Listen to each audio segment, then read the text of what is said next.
এশার নামাজ পড়ে কেঁদেছো, বান্দা নামাজের মুসল্লা যখন বসে যাও, আমি আল্লাহকে তোমরা বারবার বল, আল্লাহ আমার গুনাহ মাফ করে দাও, তারপরও আমি তোমাদের গুনাহ মাফ করে নিই।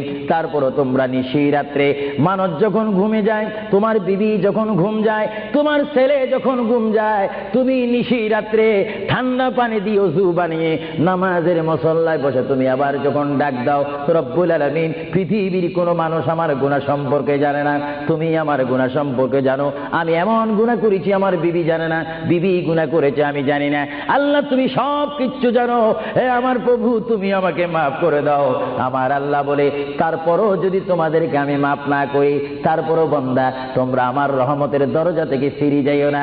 আমি তোমাদেরকে হুকুম দিচ্ছি, ওয়ালাউ আন্নাহুম ইয যালামু আনফুসাহুম জাউকা, বান্দারে যদি গুনাহ করে ফেলো আমার রহমত থেকে মুখ ফিরে তুমি চলে যাইও না। বান্দা, আকাশ পরিমাণ যদি গুনাহ করো, পাতাল পরিমাণ যদি গুনাহ করো, সাগরের পানি পরিমাণ যদি গুনাহ করো, পাহাড় তুলনায় যদি তুমি গুনাহ করো, আমার দরবার থেকে তুমি নিরাশ হইও না। বান্দা, আমি তোমাকে একটি রাস্তা পাঠাই দিচ্ছি, একটি পথ তোমাকে আমি দেখাই দিচ্ছি। সেই পথটি কোন পথ তোমরা জানো? ওয়ালাউ আন্নাহুম ইয যালামু আনফুসাহুম জাউকা, বান্দারে যখন তোমরা বরবাদ হয়ে যাবে তখন তোমাদেরকে একটা পথ আমি তোমাদেরকে দেখাই দিলাম, সেই পথটির নাম হচ্ছে আমার রাসূলের মদিনা। জুড়ে বলেন সুবহানাল্লাহ। বান্দা, আমার নবীর দরবার গিয়ে কেঁদে কেঁদে তোমরা বলো, ইয়া রাসূলুল্লাহ, ইয়া হাবিবাল্লাহ, আয়াকা ইয়া রাসূলুল্লাহ। আল্লাহ কোরআনে বলেছে, ওয়ালাউ আন্নাহুম ইয যালামু আনফুসাহুম জাউকা ফাস্তাগফিরুল্লাহ ওয়াস্তাগফার লাহুমুর রাসূল। আল্লাহ বলেছে, হে বান্দা, তোমরা ডানে না গিয়ে, বামে না গিয়ে, পিছে না গিয়ে তোমরা সরাসরি আমার নবীর কদমে চলে যাও। আমার নবীর কদমে গিয়ে আমি আল্লাহর দরবারে তোমরা তওবা করো। তওবা করতে করতে তোমাদের চোখের পানি যখন বাইর হয়ে যাবে, আর ওই মুহূর্তে যদি আমার বন্ধু যদি তোমাদের জন্য আমার দরবারে সুপারিশ করে, আমি আল্লাহ তোমাদেরকে ওয়াদা দিয়ে দিলাম, গ্যারান্টি দিয়ে দিলাম, আমার রাসূল যদি তোমাদের জন্য আমার দরবারে সুপারিশ করে, সঙ্গে সঙ্গে বান্দা তোমার অতীতের জীবনের কবিরা সগীরা গুনাহ মাফ করে দিব। জোরে বলেন সুবহানাল্লাহ, আরো জোরে বলেন। আমার আপনার গুনাহ মাফ করার জন্য রাসূলুল্লাহর দরবারে যাওয়ার দরকার আছে কিনা? চিৎকার জীবনে আছে কিনা?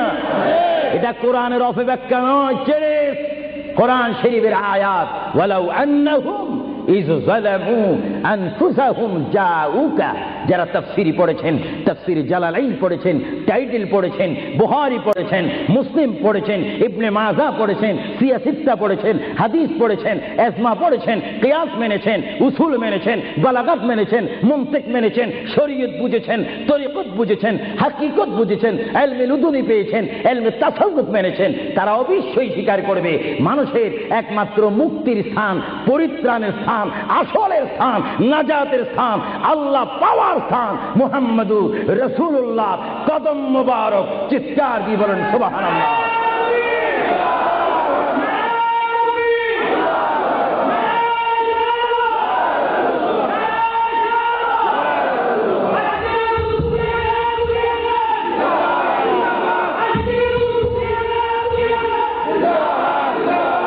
আপনারা সেই রাসূল চান কি চান না?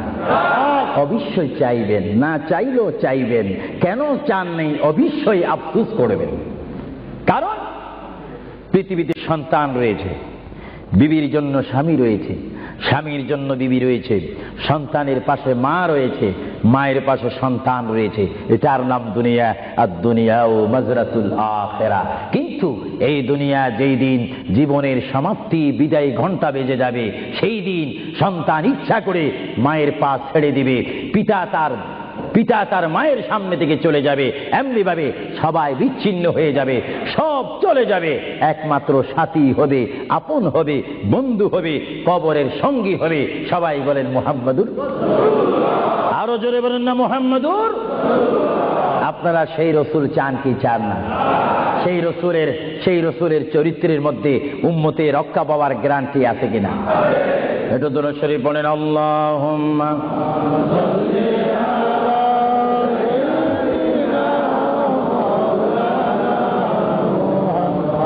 وعلى নিশ্চয়ই